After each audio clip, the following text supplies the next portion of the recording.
Alam mo ba ang totoong dahilan kung bakit hindi ka gumagaling sa karamdaman mo? Dahil mahilig ka sa instant magic sugar. Ito makakatulong bilang pamalit ang tubo. May natural na pangpalakas ng enerhiya, may natural sugar ang tubo na nagbibigay ng mabilis na energy lalo na kapag pagod o nainitan.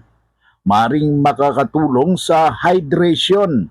Katas ng tubo ay may natural na electrolytes na tumutulong sa pag-rehydrate ng katawan. Napag-alaman na mataas sa antioxidants. Naglalaman ito ng antioxidants na tumutulong na protektahan ang cells laban sa stress mula sa free radicals. Suporta ito sa panunaw.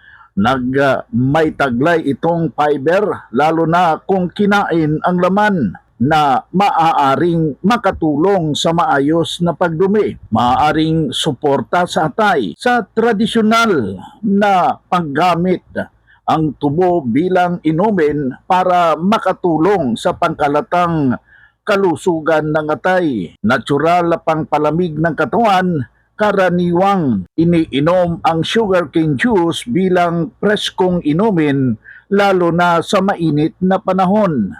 Paalala, mataas na sugar ang tubo kaya inumin ng tama lang lalo na kung iniingatan ang blood sugar. Hindi gamot at hindi pamalit sa payo ng doktor.